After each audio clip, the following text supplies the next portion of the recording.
Hablemos con Peláez. ¿Qué tal, amigos? Les habla Jorge Hernán Peláez. Bienvenidos a otro capítulo más de Hablemos con Peláez.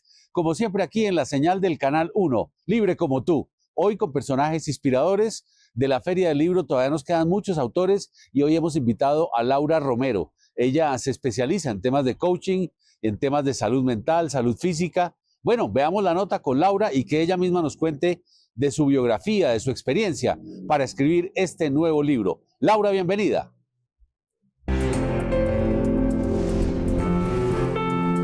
Hablemos con Peláez.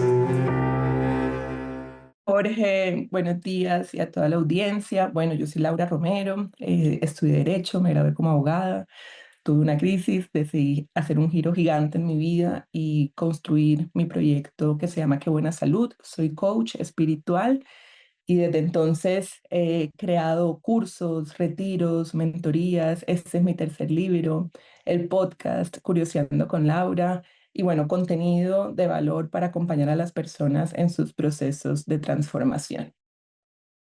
Que nos pueda contar, Laura, de ese episodio que la lleva a salirse, digamos, del derecho y pasar a otra profesión completamente distinta. ¿Qué cosas fue lo que le sucedieron y qué la llevó a esto?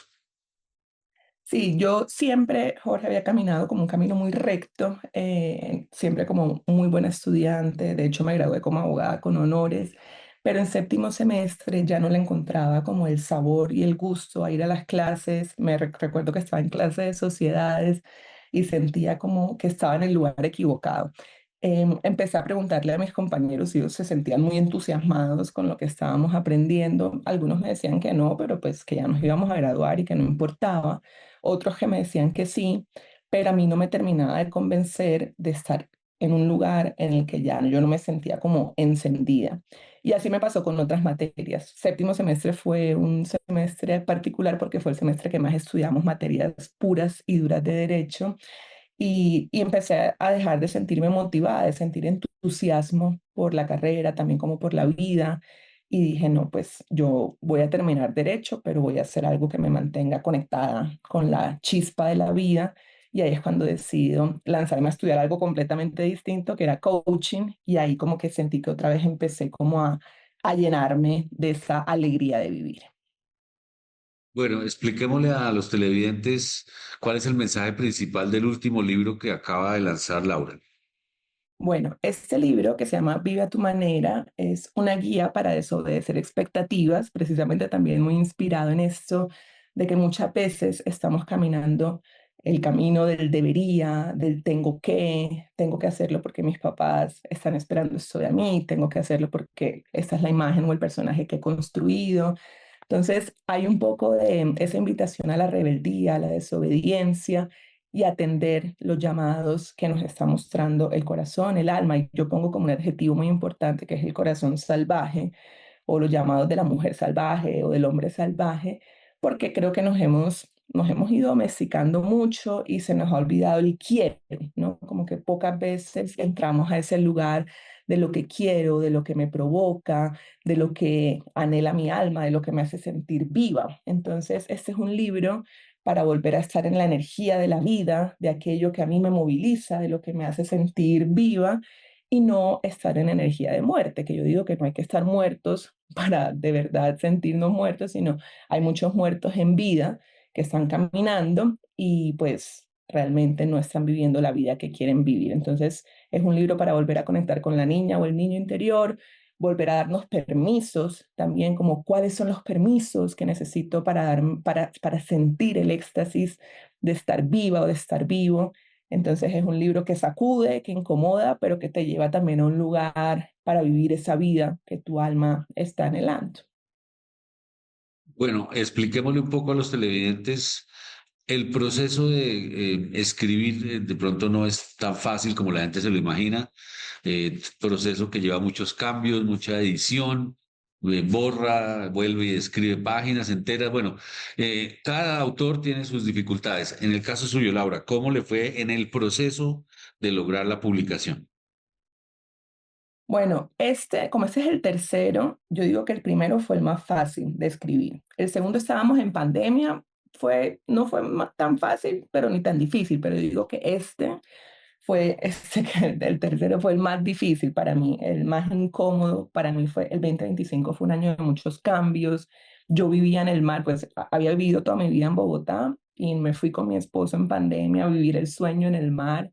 Y el 2025 fue el año en que sentimos que ya esa etapa había culminado y que regresábamos de nuevo a Bogotá. Entonces me dio dengue, o sea, y en medio de todo eso, uno de mis grandes, o sea, los amores de mi vida, que fue mi perro Bruno, murió también. Entonces viví como muchos duelos, muchas muertes, y creo que mantenerse, ese fue el gran reto para mí, como mantenerme en la escritura, de decir, bueno, continuamos con este proyecto, no importa lo que pase. Fue el verdadero reto para mí. También una cosa de la que me di cuenta es que también como ha aumentado el uso de las redes sociales, digamos en el 2017 cuando escribí el primero, todavía no había tanto uso de redes sociales.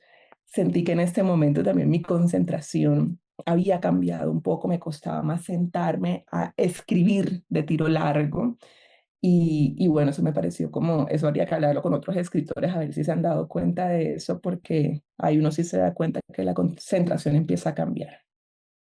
Laura, ¿cuáles serían como los pasos que todo el mundo debería seguir en un proceso de sanación? Yo sé que cada individuo tiene una historia particular y unos detalles, pero en general, si uno habla de una población, de personas que necesitan perdonar o pasar ya una página de algo difícil que les ha pasado en la vida, ¿cuál sería como ese camino que debe recorrer?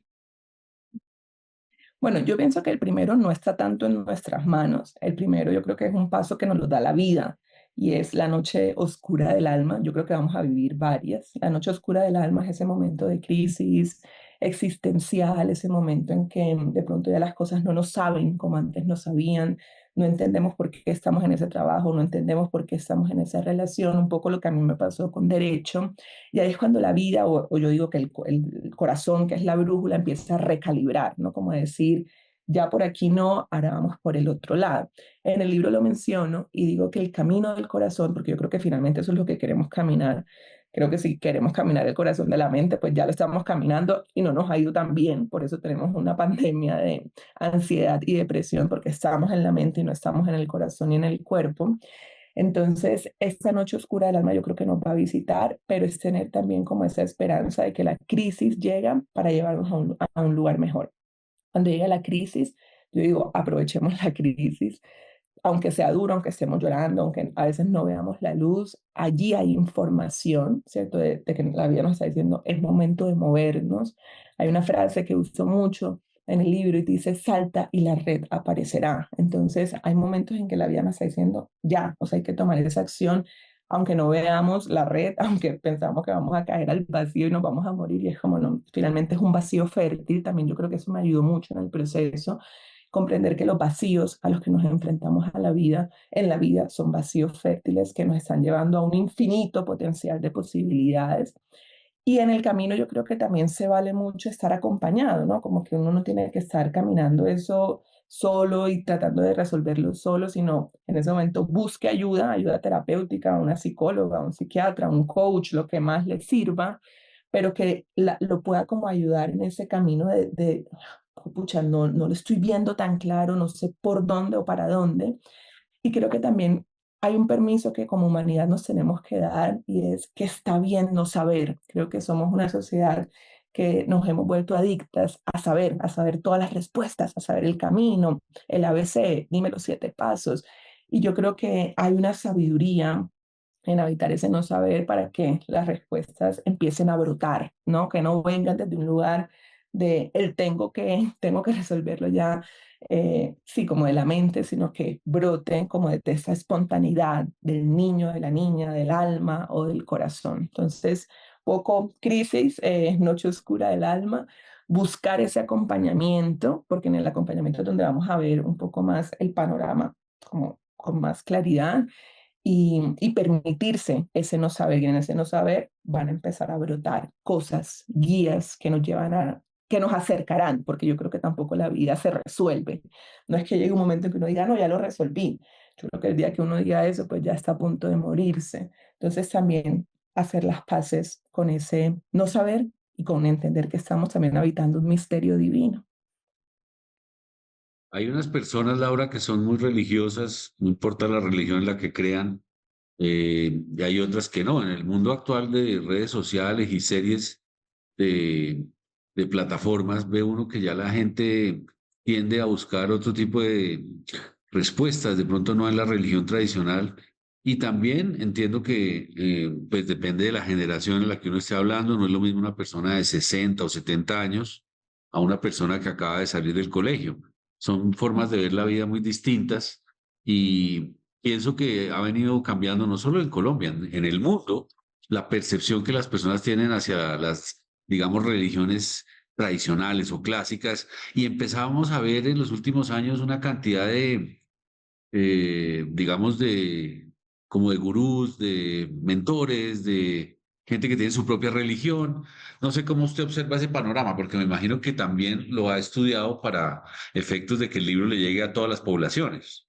Mm.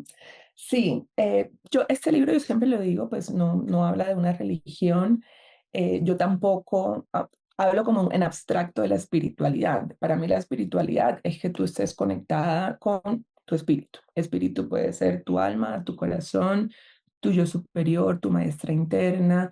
Bueno, puede ser un tema bastante profundo, pero digamos como reconocer también que somos seres espirituales y que no solamente somos este cuerpo físico, ¿no? Creo que si atendemos como a esa lógica, podemos hablar un mismo lenguaje. Con los gurús, pues claro, ha habido una historia y gurús que han decepcionado a la humanidad, que han abusado de su estatus y de su poder.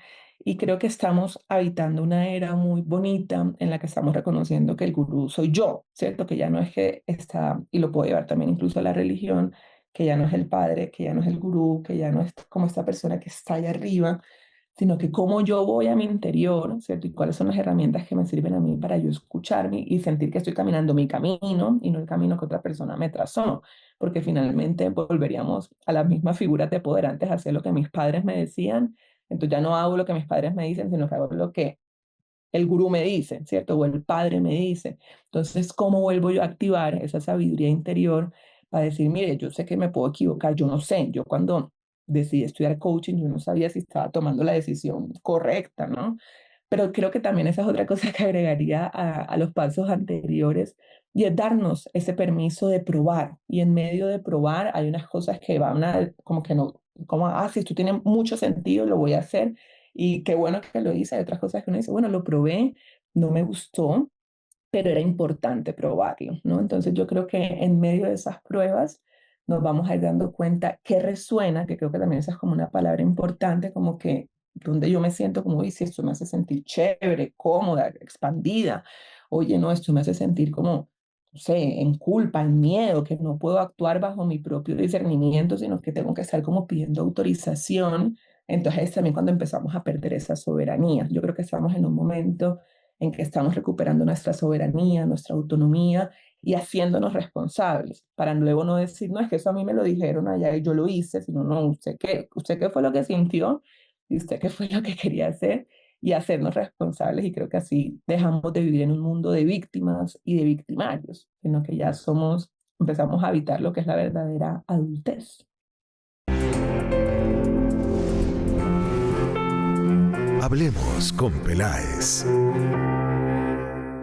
Laura, primera pausa, ya regresamos con el resto de la nota aquí, en la señal del Canal 1, libre como tú. Ya venimos.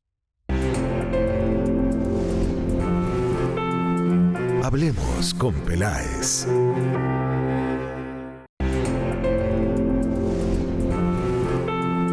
Hablemos con Peláez. Bueno, y ahora le pregunto del podcast, Laura. Hablemos del podcast, que no es lo mismo escribir un texto que enfrentarse a una cámara y a unos micrófonos. Es que yo siempre me he sentido muy comunicadora. De hecho, mi sueño era estudiar periodismo. Hice la opción en periodismo, pero siempre me han encantado los micrófonos, las cámaras, escribir y radio siempre había sido como esos sueños más románticos de toda mi vida. Inicié con el podcast en el 2018. En ese momento llevábamos 138 episodios ya publicados. Hicimos una gran celebración cuando cumplimos los 100 episodios Y el podcast se llama Curioseando con Laura. Entonces, invita mucho a que no se limite a un tema, sino que la curiosidad pues lo permite todo. Entonces, hemos tenido de invitados a cantantes, no, como decir Elsa y el Mar, hemos tenido a Alberto Linero, que fue espectacular poder hablar porque fue en el momento en que él renunció a ser padre y bueno, se dedicó también a seguir también su propio camino de crecimiento y desarrollo personal. Se me escapan ahorita, bueno, hemos tenido mujeres que se han dedicado a investigar también el ciclo de la mujer, entonces es un podcast que abarca temas de ciclo femenino como menstruación, ovulación, fertilidad, sexualidad. Hablamos también como estos grandes cambios que la gente ha decidido tomar, como esto que comentaba Alberto Linero. Hemos tenido angiólogas como María Elvira Pombo, que también nos ha estado acompañando en varios. Hemos hablado de registros akáshicos. He hablado también de mi propio proceso, de ese cambio de cuando estudié Derecho y me decidí pasar a hacer lo que mi corazón me mostraba. Entonces, es un espacio para mí muy importante porque creo que es un espacio en el que me doy muchos permisos, ¿no? Como de voy a entrevistar aquí, voy a entrevistar acá. Hace poco también, por ejemplo, entrevisté a una amiga que de mi edad tiene 4 hijos, pues tenemos 35 años y su esposo murió en diciembre, entonces hablamos del duelo. Entonces da para todo, como ahí atiendo las necesidades de mi alma curiosa y navegamos esos temas también, esos asuntos del alma, los asuntos de la vida y de la muerte. Laura, en el libro anterior usted se enfocó en el cuerpo, en el tema físico. Hablemos un poco de eso porque este libro es más como la parte interna, mental, espiritual, pero entiendo que su mensaje en el libro anterior también tiene que ver con los problemas que tiene la gente que sufre con sobrepeso, por ejemplo, o los que son demasiado flacos, o los que creen que son feos, etcétera. Sí, ese fue el primero. El primero se llama Tu cuerpo te ama, y es un libro para hacer las paces con la comida, con el espejo, con el cuerpo, por supuesto. Y yo empecé por ahí porque así empezó mi camino también, muy corporal, ¿no? Como creo que por el cuerpo es por donde empezamos. Y creo que ahorita también estamos en un momento en que hay que regresar al cuerpo. Pero el cuerpo realmente es el primer mensajero. Si yo, aunque sea muy espiritual, si yo tengo una migraña terrible, ¿cierto? O estoy con un dolor de estómago tenaz, pues yo no me voy a poder sentar ni a meditar, ni a poder, no sé, comunicar mi mensaje, ¿cierto? Como que no voy a poder hacer lo que el espíritu me está pidiendo porque tengo que atender primero las necesidades básicas primarias que el cuerpo está pidiendo. Entonces, en el libro lo cuento, yo sufrí de estreñimiento, Jorge, 13 años de mi vida. Y entonces, pues al año 13 empecé a sanarlo y me di cuenta cómo mi vida, con el simple hecho de ya no sufrir de estreñimiento, había tenido un cambio gigante, ¿no? Que hay cosas que a veces uno normaliza, uno dice, no, si yo tengo estreñimiento, no, si yo sufro del colon inflamado, no, si yo, no sé, nunca tengo energía vital para hacer ejercicio, para hacer esta otra cosa, porque tengo anemia y normalicé la anemia. Entonces es un llamado como a que, porque yo también creo que estamos en un momento en que de pronto ahorita nos podemos distraer, ¿no? Como, sí, todo lo que el alma, el espíritu, y me quedo como en la meditación, y me quedo como en el mundo de las ideas y en la mente, pero no bajamos al cuerpo, entonces es como mi cuerpo que me está pidiendo. Si yo llevo con un espasmo hace 3 meses, pues, ¿qué tal si yo voy a una terapeuta del cuerpo, una fisioterapeuta que me haga un trabajo para desbloquear, ¿no? Si yo llevo con un estreñimiento de 10 años, 5 años, 2 años, ¿qué tal si yo me doy un momento para atender eso, ¿no? Entonces es una invitación para atender los asuntos del cuerpo. Es un libro más profundo porque no solamente hablo del cuerpo, de hecho muchas personas me dijeron, ese título se quedó corto, porque ahí también toco asuntos del alma, pero para mí era importante que también se llamara así porque quería que las personas que estuvieran sufriendo mucho con el cuerpo, con las mujeres también, que el tema de ser flacas, ¿no? Como de este valor que le ha dado la sociedad a ser delgadas y que tenemos que estar en una hipervigilancia de lo que comemos. Entonces, mucho de nuestro poder y de nuestra energía la perdemos ahí. Laura, muchas gracias, mucha suerte con el resto de la promoción del libro. Aquí en Hablemos con Peláez hay espacio para todos los autores. La nota completa con Laura la pueden ver en nuestra página, canal1.com.co. Otra pausa, ya volvemos.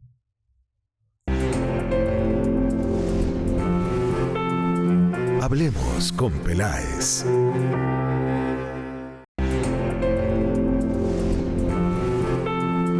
Hablemos con Peláez. Llega Juliana Duque con sus historias solidarias, historias de responsabilidad social empresarial. Vean la nota de hoy. Juliana, bienvenida.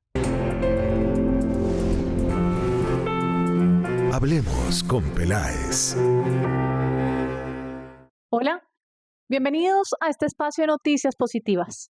Hoy queremos hablar de personas que están transformando el mundo con metodologías distintas. Veamos en qué consiste esta iniciativa. Hablemos con Peláez. El programa Renew de Kimberly-Clark surge como una respuesta estructural ante la crisis global de plásticos, especialmente ante la advertencia de la OCDE sobre el crecimiento acelerado de estos residuos para el 2060.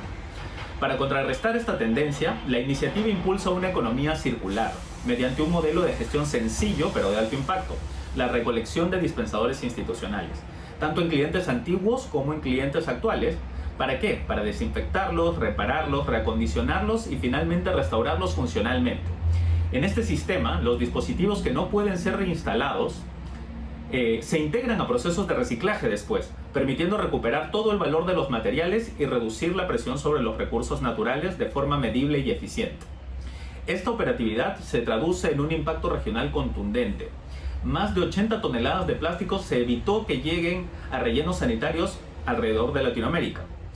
Además, gracias a este recondicionamiento, más de 25.000 dispensadores cada año se han reutilizado. Esto nos da más o menos 38 toneladas de plástico que tuvieron nueva vida, además de transformar otras 46 en material de reciclaje para otras industrias. En el caso específico de Colombia, la gestión durante el 2025 fue muy exitosa. Más de 22.200 unidades, que equivale más o menos a 33 toneladas de material, se aprovecharon nuevamente y se reintegraron al sistema a través de la circularidad. Pero más allá de los indicadores cuantitativos, Renew actúa como un catalizador de sostenibilidad para organizaciones aliadas que trabajan con nosotros, tanto en distribución como clientes finales, con objetivos de cero residuos. Al rediseñar sistemas para mantener el valor de los materiales en movimiento, Kimberly-Clark no solo reduce la huella ambiental, sino también contribuye a que otras empresas reduzcan su propia huella, enfocadas en la circularidad y en el cuidar el planeta para las futuras generaciones. Hablemos con Peláez. Bueno, muchas gracias por mostrarnos algo distinto que transforma el mundo. Esto es todo por hoy. Nos vemos dentro de 8 días con más historias solidarias. Hablemos con Peláez.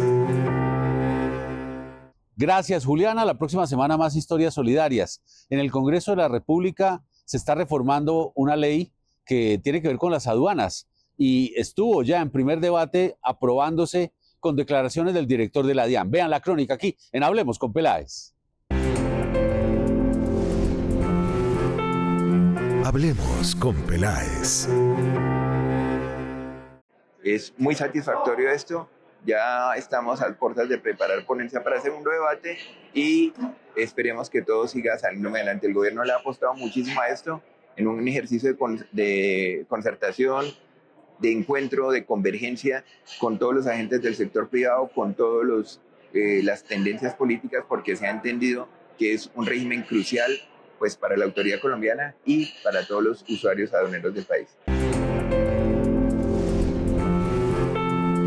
Hablemos con Peláez.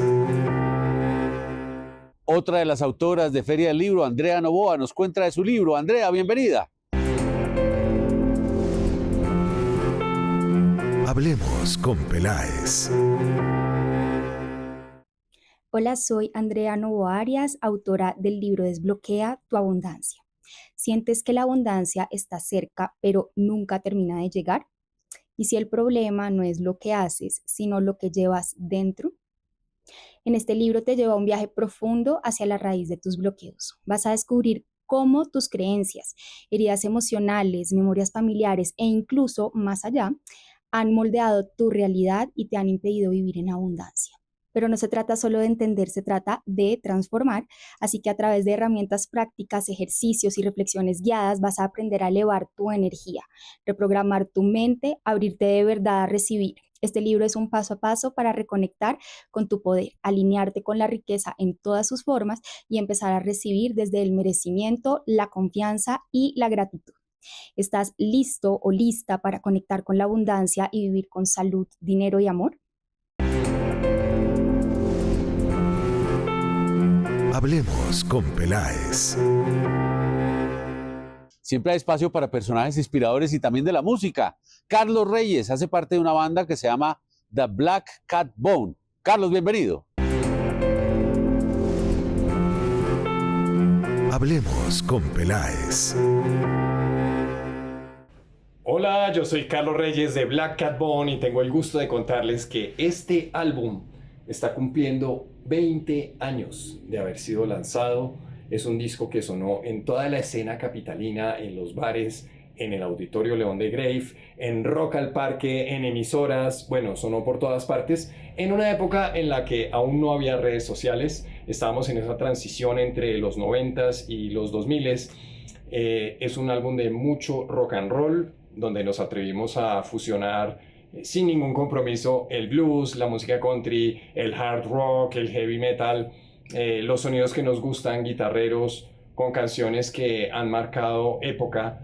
Y queremos invitar a todas las personas que hicieron parte de este momento en el año 2005, 2006 y a todas las personas que de pronto les gustaría conocerlo, que vayan este 3 de junio al Teatro Libre de Chapinero.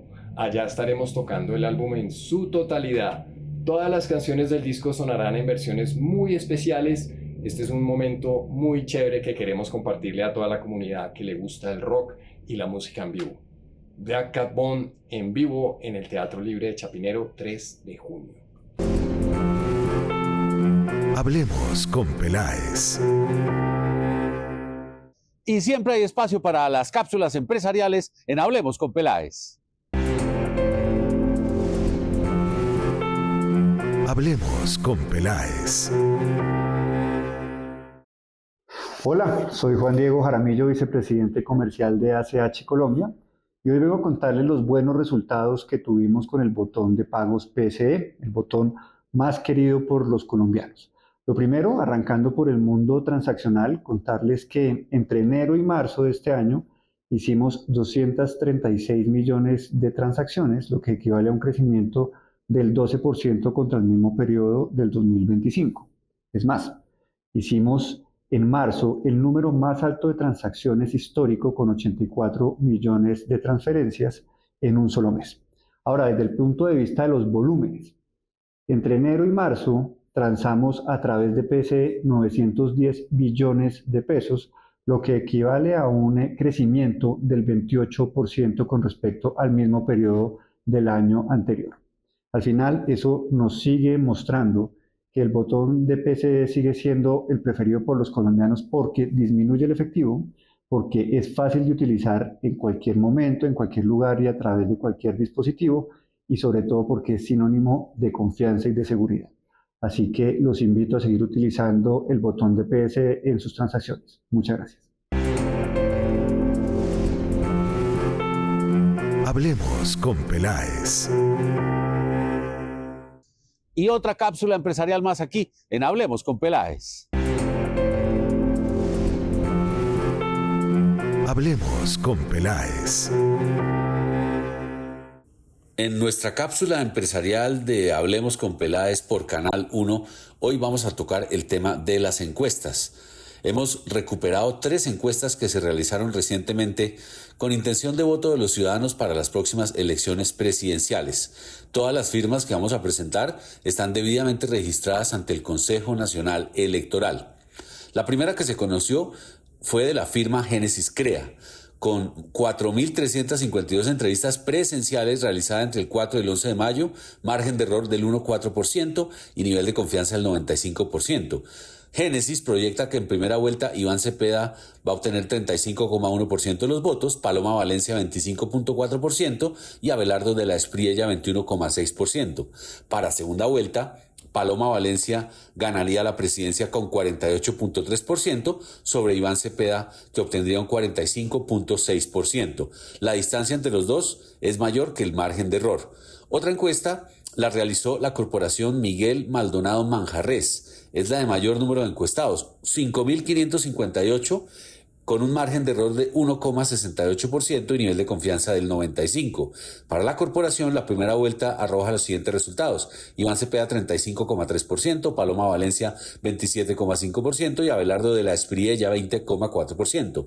En la eventual segunda vuelta, la corporación pone a Paloma Valencia ganando con 46,5% e Iván Cepeda en segundo lugar con 40%. La última de las encuestas, realizada entre el 15 y el 17 de mayo con 1.860 entrevistas presenciales, es de la firma Tiempo Consultoría Empresarial. En esta hay un margen de error del 2,3% y con 95% de nivel de confianza. Para primera vuelta, Tiempo Consultoría proyecta a Iván Cepeda en primer lugar con 38,2%, Paloma Valencia con 27,1% en segundo lugar y Abelardo de la Espriella 23,9% en tercer lugar. En segunda vuelta, Tiempo Consultoría proyecta victoria de Paloma Valencia con 43,44% e Iván Cepeda quedaría en segundo lugar con 40,81%. Las tres encuestas muestran una tendencia similar para las elecciones del próximo 31 de mayo. Hablemos con Peláez. Todas las notas las pueden ver en nuestra página canal1.com.co. Otra pausa, ya regresamos. Hablemos con Peláez.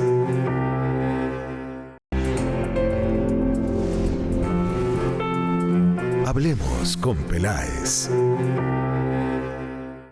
Se acerca cada vez el Mundial de Fútbol. He invitado hoy a un gran colega y amigo con quien tuve la oportunidad de trabajar en otro medio de comunicación. Se trata de Julián Céspedes, un periodista que sigue el tema de los equipos antioqueños. Ha sido muy reconocido en los últimos meses porque da declaraciones explosivas en sus redes sociales. Julián lleva años siguiendo a Envigado, a Nacional, a Río Negro, a Medellín. Julián, bienvenido, hablemos del Mundial. Fernando, un abrazo grande para usted, para toda la gente que siempre se conecta con su programa. Debo reconocer que tiene usted una gran audiencia aquí en el departamento de Antioquia, en el eje cafetero, en todo el país. Empecemos hablando por Atlético Nacional, como usted bien me lo consulta. Mire, la situación que pasa Atlético Nacional no es fácil, Jorge Hernán. Y es un equipo que está acostumbrado más allá de levantar títulos, es a tener un equipo que juega bien, a tener un equipo que convence, a tener un equipo que deleita la retina del asistente al estadio, del hincha de Atlético Nacional. Y eso no está pasando. Pero, ojo, Jorge Hernán, porque es que lo que está pasando en Atlético Nacional no es solamente de ahora. Nacional viene en esta situación hace unos 4 o 5 años. Lo que pasa es que hay situaciones que opacan un poco la marea, como los títulos que obtuvo de carambola Efraín Juárez, que llegó y en 4 meses pues levantó la liga y levantó la copa, pero en Atlético Nacional no terminan de convencer, de acomodarse los técnicos, y es porque simplemente es un equipo al que le están metiendo muchas manos, porque muchos están tomando decisiones. Y hoy sigue sucediendo eso en el equipo verde. Sí, es un Nacional que por los hombres que tiene, nos tiene acostumbrados a verlo pelear. Y me refiero a que Nacional no solamente ha levantado los títulos, los últimos títulos, gracias a su adiestrador o su entrenador, sino a los jugadores que tiene, que son jugadores que marcan diferencia en nuestro fútbol. Hablemos de Envigado. Me llama mucho la atención que fue un equipo que desde los 90 fue el primero en ascender. Yo creo que el último técnico que hizo las cosas bien en este Envigado fue Alberto Suárez, quien acaba de regresar al equipo. Después pasó Dairo Moreno, pasó Alexis Márquez, estuvo Andrés Orozco y no funcionaron las cosas. Ahora, Jorge Hernán, ¿qué pasa en este Envigado? Y la respuesta es muy simple, muy sencilla. Mientras en el proyecto estaba su presidente Ramiro Ruiz, se seguía apostando a que fueran jugadores muy de la base, jugadores de 15, 16 años, que ha sido el éxito de Envigado. Envigado es un equipo que no le da miedo poner a debutar muchachos que no han cumplido la mayoría de edad. Y en el negocio, pues esto es exitoso. Ya en el plano deportivo, en la competencia, pues está dando una ventaja impresionante. Poner a un muchacho de 18 a una 23, 24. Pero Envigado, pues pagó los platos rotos de haber hecho esa apuesta que en lo económico fue muy buena, tener jugadores jóvenes, pero que finalmente, pues en lo deportivo se le cobró. Ahora tiene la posibilidad de ascender nuevamente, pero yo creo que el negocio para Envigado no es ni siquiera pensar en los 8, pensar en ser campeón, es mantenerse en liga. Flaqueó, cayó, ahora tiene esa posibilidad, pero creo que es el modus operandi de un Envigado que, si miramos las arcas, es un muy buen negocio. Río Negro Águilas tiene un dueño bastante particular, usted lo conoce y lo ha tenido que entrevistar varias veces. Bueno, es un equipo que está en transición. Ha tenido varios técnicos en los últimos 2, 3 años. No ha podido acomodarse a un estilo de juego de un técnico, no ha podido acomodarse ni estar en línea con lo que puede querer el técnico, con lo que puede querer el dueño y con lo que pueden aportar o apuntar sus jugadores. Además de esto, es un equipo que, pues, infortunadamente ha tenido un suceso que para ningún club en el fútbol es, es bueno, y es que ha tenido que cambiar de estadio varias veces. En este momento el Alberto Grisales, más allá de estar en una remodelación, es un equipo que le dijo no y que le cerró la puerta al equipo de Río Negro y por eso está jugando en el Cincuentenario. Pero mire, Jorge, yo lo invito a que usted revise y se vaya unos 4 o 5 años atrás y mire semestre tras semestre, ni siquiera año tras año, semestre tras semestre, la nómina de Río Negro Águilas. Es un equipo que invierte sin miedo, es un equipo que siempre apunta a estar en algo más allá de los 8, no clasificar a los 8. El conjunto de Río Negro Águilas es fracaso, porque es un equipo que ha traído estrellas. Ojo, es un equipo que se ha metido la mano al bolsillo y es un equipo que incluso, pues, siendo de los relativamente nuevos, porque son 10 años en la liga, en la primera división, es un equipo que ya tiene 3, 4 participaciones en Copa Sudamericana. Sí, es algo particular porque pues el dueño también ha tenido algunas situaciones que de pronto a la gente no le cae bien, pero no se puede negar que la gente que arma este equipo sabe de fútbol y no se puede negar que este es un equipo que generalmente semestre tras semestre se arma para pelear. Momento de otra pausa, ya regresamos con el resto de la nota. Julián Céspedes aquí en Hablemos con Peláez. Hablemos con Peláez.